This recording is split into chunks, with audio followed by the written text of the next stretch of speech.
Hello po sa inyong lahat mga ka-crypto. Ako po si Pinoy Crypto Trader at sa video na ito ay atin pong pag-uusapan ang tungkol dito sa ibinahagi ng isang market veteran na si Raul Pal. Yan, sapagkat siya po ay nagbigay ng outline sa 8 mga hakbang or steps para maging isang successful na crypto investor. At ayan, bago po tayo magpatuloy ay nais ko lamang po munang bigyang linaw ang aking disclaimer kung saan ang nilalaman po ng video na ito ay hindi po ito isang financial advice. For education and information purposes lamang po ang layunin nito. Maliban po dito ay nais ko na rin pong magbigay babala na wala pong kahit anumang group chat ang Pinoy Crypto Trader. Ayan, sabi po dito ay Raul Pal, the founder and CEO of Real Vision, a leading financial media platform, has shared his insights on how to succeed in the crypto market. Kaya yan po, si Raul Pal ay siya po ang founder at ang CEO ng Real Vision. Yan, isa po itong ang Real Vision ay isa pong nangunguna na financial media platform. At ayan, si Raul Pal ay nagbahagi po ng kanyang mga insights or mga nalalaman kung paano raw po magtagumpay dito sa crypto market. Yan, Pal, who is a former hedge fund manager, has been a vocal advocate of crypto and blockchain technology for years. He recently unveiled a list of 8 steps that he believes are essential for anyone who wants to become a successful crypto investor. Kaya ayan, si Pal ay isa po siyang head funds manager at napaka-vocal po niya pagdating sa mga crypto at saka blockchain technology ng ilang taon. Matagal-tagal na rin po siya dito sa industriya ng crypto. Kaya ibig sabihin ay marami na po siyang mga karanasan, experience at saka nalalaman kasi veterano na po talaga siya. At ang kagandahan po rito ay nagbahagi po siya ng 8 mga steps na ayon po sa kanyang paniniwala ay kailangan daw po ng kahit sino na gustong mag-invest at kumita dito sa crypto. Kaya yan, unang-una ay avoid leverage. The first step is to avoid leverage, which is the use of borrowed funds to increase one's exposure to an asset. Leverage can amplify both gains and losses, but it also increases the risk of liquidation. Some market watchers warn the leverage is a killer in the volatile crypto market and advise investors to use only their own capital. Kaya yan, yung mga hindi po nakakaalam, yung leverage po na ito ay parang pinapahiraman ka po ng isang ng exchange platform. Yan, parang dodoblehin po yung capital mo. Yan, para mas makapagbukas ka ng malaking position. Pero yan, risky daw po yan ayon kay Ginoong Pal. Pero sa tingin ko kung pag magaling ka naman, marami kang talagang expert ka na sa pagtitrade ay okay lang po siguro yan na gumamit ka ng leverage. Pero kung pag bagong-bago ka pa lamang ay ako po ay isang ayon kay Ginoong Pal dito na mas makakabuti na iwasan mo ang paggamit ng leverage. Avoid FOMO. Ayan, yung mga nagfo-FOMO dyan. Ayan, yung sila po yung madalas maipit kasi kapag nahuhuli na sila sa kanilang pagpasok. Yan, sabihin natin katulad ni Pepe nung sumabog siya. Tapos ayan, ang taas na ng kanyang presyo. Tapos napakasikat na. At nung malapit na itong bumagsak sa pumapasok, yan, FOMO po yan. Tapos biglang bumagsak ito, yan, naipit yung funds mo. Ayan, Pal advises investors to avoid FOMO. FOMO is a psychological phenomenon that drives people to buy or sell an asset based on the fear of losing an opportunity or being left behind the market. Notably, FOMO can lead to irrational decisions and poor timing. As a result, investors are advised to have a clear strategy and stick to it. Kaya yan po ang FOMO.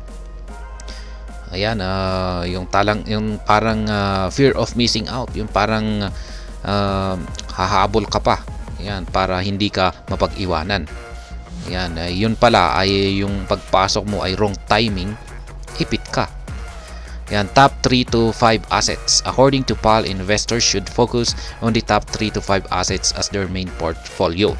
Pal explains that diversification is important but not too much. His advice indicates that investors should concentrate on the most established and promising crypto projects such as Bitcoin, Ethereum, and a few others, and avoid chasing after every new coin or token that comes along. Kaya yan, ayon po kay Ginoong Pal, ay dapat ay yung tatlong top 3 to 5 assets ay dapat ay kasama po yan sa ating main na portfolio.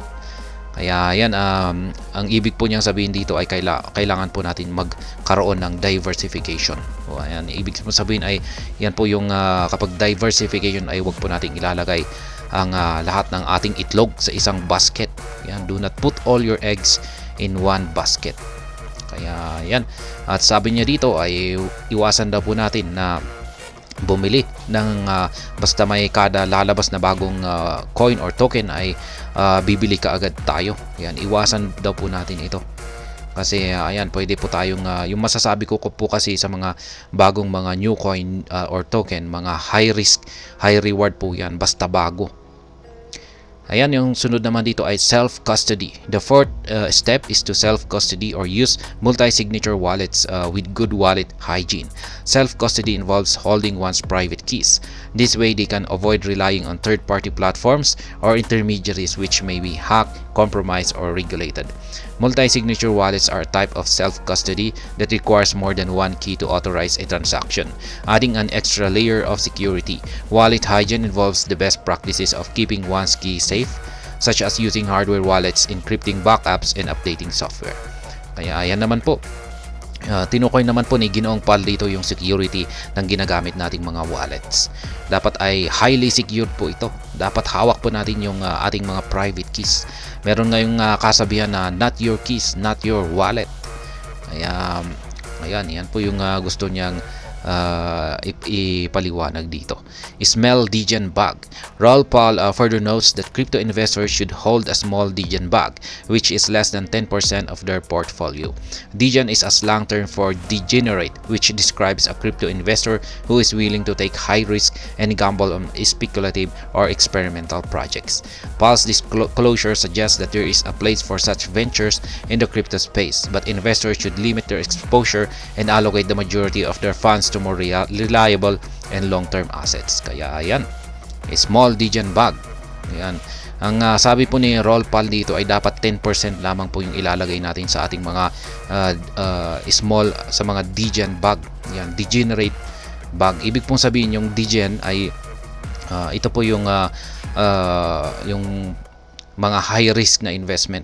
Yan, high risk, high reward na investment. Katulad po ng mga Solana na meme coins. Yan. Kung may bagong-bago dyan, ay wag po nating ilalagay lahat ng ating investment fund dyan. Wag po tayong maglalagay ng malaking investment fund dyan. Ayon po kay Raoul Pal ay dapat ilagay lamang natin dyan sa mga high risk, high reward na mga bagong token or meme ay nasa 10% lamang po. Tapos yung malaki, 90% ay yun po yung ilalagay natin sa mga more reliable at saka long-term assets.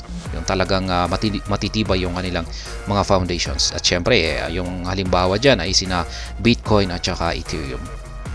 Kaya, ayan po ulit, 10% lamang daw yung ilalagay natin sa mga Degen bag. HODL. Ayan, several industry commentators have argued that cryptocurrency is a secular trend that will transform the world. As a result of this, Pal encourages investors to have a long-term vision and patience by hodling their bags. Kaya yan, paghuhudal ay yung dapat kayan po nating i-hold yung ating mga crypto assets ng pangmatagalan. Kasi dyan po talaga tayo kikita ng malaki kung pagkaya po natin itong i-hold ng pangmatagalan. Zoom out and remove the noise. For the 7th step, Raoul Pal advises investors to zoom out and remove the noise. This advice indicates that investors should look at the big picture and the fundamentals of the crypto market rather than getting distracted by the daily or hourly price movements. Removing the noise also entails educating oneself, following credible sources of information, and ignoring naysayers and the typical escalating FUD or FUD which often engulfs the crypto space. Kaya ayan. Ang tignan raw po natin dito ay yung parang overall picture.